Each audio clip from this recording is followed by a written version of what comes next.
The term Hodgkin lymphoma can be broken down. Lymph refers to lymphocytes, and oma refers to a tumor. So, Hodgkin lymphoma is a tumor derived from lymphocytes, specifically B cells, which mainly live in the lymph nodes. In case you're wondering, though, the disease gets its name from the English physician Thomas Hodgkin, who first described these tumors. Now, B cell development starts in the bone marrow, which is a primary lymphoid organ. That's where young precursor B cells mature into naive B cells. The naive B cells then leave the bone marrow and circulate in the blood and eventually settle down in the lymph nodes. Humans have hundreds of lymph nodes scattered throughout the body, and they're considered secondary lymphoid organs. Each lymph node has B cells which group together in follicles in the cortex, or outer part of the lymph node, along with T cells in the paracortex just below the cortex. B cells differentiate into plasma cells, which are found in the medulla or center of the lymph nodes. Plasma cells release antibodies, or immunoglobulins. Antibodies bind to pathogens like viruses and bacteria to help destroy or remove them. Various immune cells, including B cells, have surface proteins or markers that are called CD, short for cluster of differentiation, along with a number like CD19 or CD21. In fact, the combination of surface proteins that are on an immune cell works a bit like an ID card. Now, a B cell is activated when it encounters an antigen that binds just perfectly to its surface immunoglobulin. Some of these activated B cells mature directly into plasma cells and produce IgM antibodies. Other activated B cells go to the center of a primary follicle in the lymph node, and then they differentiate into B cells called centroblasts and start to proliferate or divide. These proliferating centroblasts form a germinal center, found in the center of a follicle of the lymph node. These centroblasts have a rearrangement of their immunoglobulin genes, and some of them undergo a class switch where they change from producing IgM antibodies to producing IgG or IgA antibodies. Within the germinal center, centroblasts mature into centrocytes, and the centrocytes that make antibody with high affinity for the antigen differentiate into either plasma cells, which go to the medulla, or memory B cells, which circulate in the blood and reside in the lymph nodes, spleen, and mucosa-associated lymphoid tissue, also called MALT. In classical Hodgkin lymphoma, a B cell in the germinal center has an abnormal antibody gene rearrangement. And whenever something abnormal happens, the cell's supposed to go through apoptosis, or programmed cell death. Instead of apoptosis, though, the cell starts to divide uncontrollably, and so it becomes a neoplastic cell. The exact mechanism of how this happens is unclear, but in some people there seems to be a link with viruses like HIV and Epstein-Barr virus, or EBV. Generally speaking, lymphomas are grouped into two categories. The first category is Hodgkin lymphomas, which tend to spread in a contiguous manner, meaning it spreads to nearby lymph nodes, but rarely involves extranodal sites, and these have distinctive Reed-Sternberg cells. The second category is non-Hodgkin lymphomas, which sometimes spread non-contiguously, can involve extranodal sites like the skin, gastrointestinal tract, and the brain, and usually don't contain Reed-Sternberg cells. In Hodgkin lymphomas, neoplastic cells are large, mononuclear cells called Hodgkin cells, or multinucleated cells called Reed-Sternberg cells. Classically, the Reed-Sternberg cells are two cells that are fused together, forming a large cell with two nuclei, which looks kind of like owl eyes. Neoplastic cells are considered crippled because they don't produce antibodies like a normal B cell would. In addition, the neoplastic cells are usually surrounded by non-neoplastic inflammatory cells, mostly T cells, which are attracted by chemokines. The neoplastic cells also activate fibroblasts, which make collagen, as well as eosinophils. Hodgkin lymphoma includes two major subgroups. The first and more common is classical Hodgkin lymphoma. In classical Hodgkin lymphoma, the Hodgkin and Reed-Sternberg cells don't express CD45 or CD20, which are typically seen on normal B cells. In addition, these neoplastic cells do express CD15 and CD30. Now, this subgroup, classical Hodgkin lymphoma, can be further divided into four histologic subtypes based on the composition of the reactive background inflammatory cells and whether fibrosis is present. Nodular sclerosis Hodgkin lymphoma is the most common subtype of classical Hodgkin lymphoma, and it gets its name because the neoplastic cells in inflammatory cells get surrounded by collagen from fibroblasts, and this forms nodules. Also, in nodular sclerosis Hodgkin lymphoma, a unique Reed-Sternberg cell called a lacunar cell can be seen. When the tissue is fixed in formalin, the cytoplasm shrinks, and it makes the nucleus look like it's sitting in the middle of a lake, or lacunae. The second most common type is mixed cellularity Hodgkin lymphoma, and this is named for the mixed inflammatory background composed of variable numbers of eosinophils, neutrophils, lymphocytes, plasma cells, and histiocytes that all surround the Reed-Sternberg cells.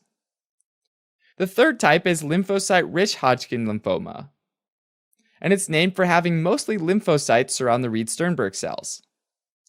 This one generally has the best prognosis of all the classical Hodgkin lymphoma subtypes. The fourth type is lymphocyte-depleted Hodgkin lymphoma, and it's the least common type.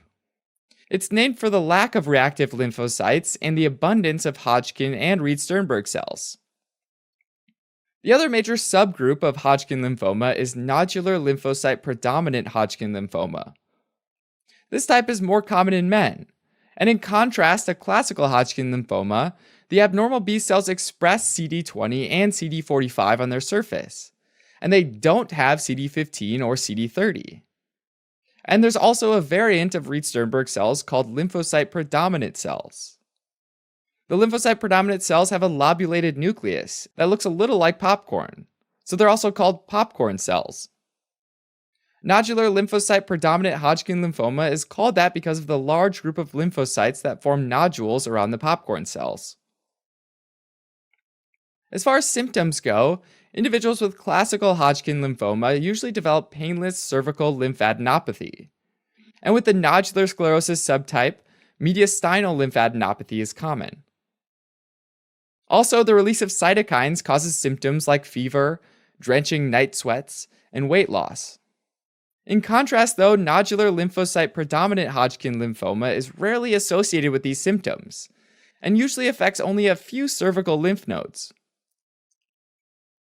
For diagnosis, identifying Hodgkin lymphoma often starts with imaging studies, like a CT scan, which can help establish the stage of a lymphoma. Also, a lymph node biopsy is required for diagnosis. The treatment of classical Hodgkin lymphoma depends mostly on the extent or stage of lymphoma, as well as other factors like age and general health of the individual, and other illnesses they might have. Options include chemotherapy as well as radiation therapy. In nodular lymphocyte predominant Hodgkin lymphoma, rituximab can be used. Rituximab is a monoclonal antibody that binds to CD20, and when it binds, it induces complement-mediated lysis, which is direct cytotoxicity and causes apoptosis.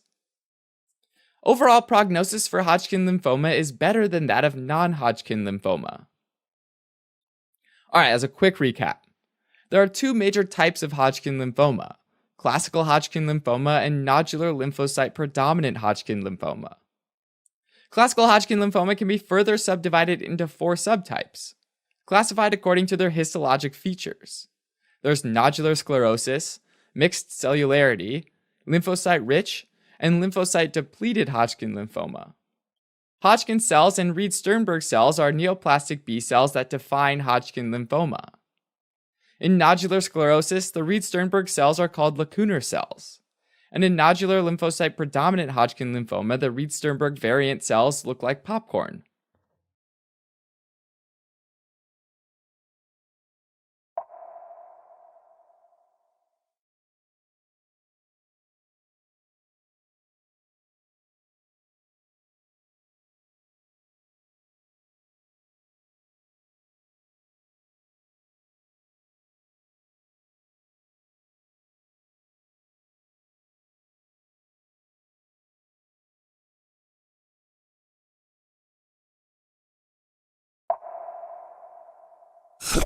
The term non-Hodgkin lymphoma, sometimes called NHL, can be broken down. Lymph refers to lymphocytes, and oma refers to a tumor. Non-Hodgkin refers to the absence of a key cell that's seen in Hodgkin lymphoma, the Reed-Sternberg cell. So, non-Hodgkin lymphoma is a tumor derived from lymphocytes, specifically B cells and T cells, which mainly live in the lymph nodes and move through the blood and lymphatic system. Now, B cell development starts in the bone marrow, which is a primary lymphoid organ. That's where young precursor B cells mature into naive B cells. The naive B cells then leave the bone marrow and circulate in the blood and eventually settle down in the lymph nodes. Humans have hundreds of lymph nodes scattered throughout the body, and they're considered secondary lymphoid organs. Each lymph node has B cells which group together in follicles in the cortex, or outer part of the lymph node, along with T cells in the paracortex just below the cortex. B cells differentiate into plasma cells, which are found in the medulla or center of the lymph nodes. Plasma cells release antibodies, or immunoglobulins.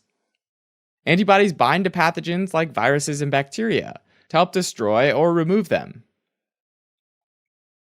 Various immune cells, including B cells, have surface proteins or markers that are called CD, short for cluster of differentiation, along with a number like CD19 or CD21.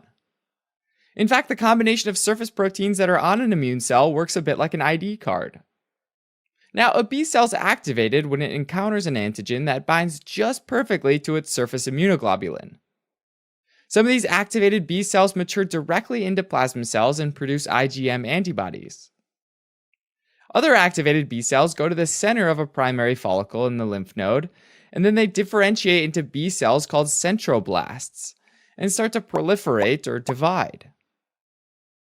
These proliferating centroblasts form a germinal center, found in the center of a follicle of the lymph node.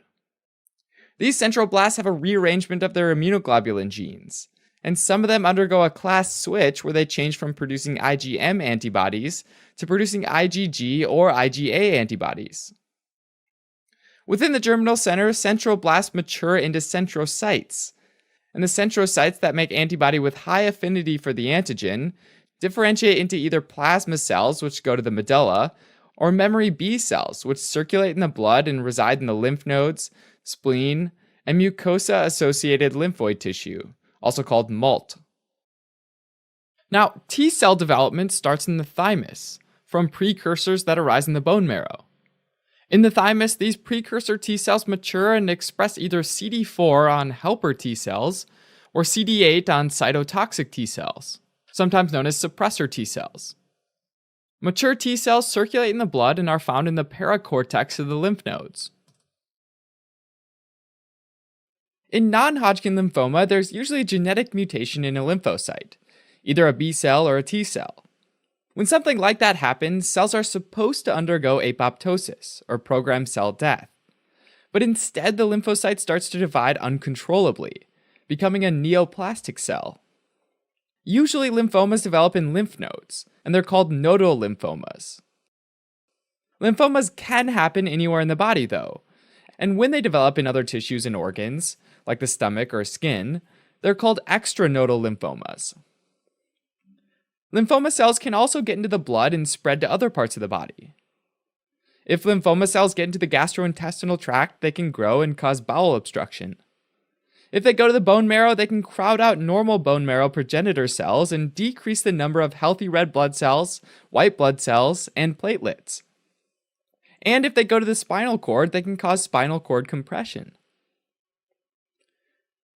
Now, the two main groups of non-Hodgkin lymphomas are B cell and T cell lymphomas.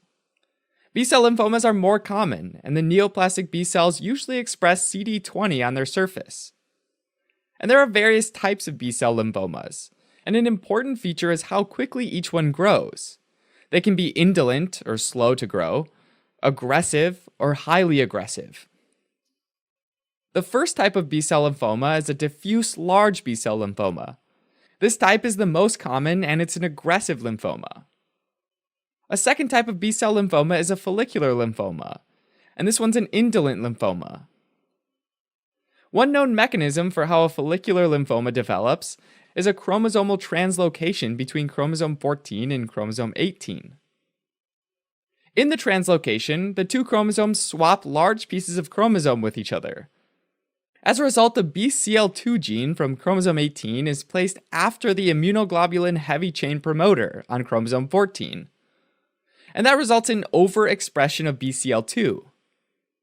BCL2 normally blocks cell death, or apoptosis, so overexpression of the BCL2 gene prevents the cell from dying. A third type of B-cell lymphoma is Burkitt lymphoma, and it's a highly aggressive lymphoma.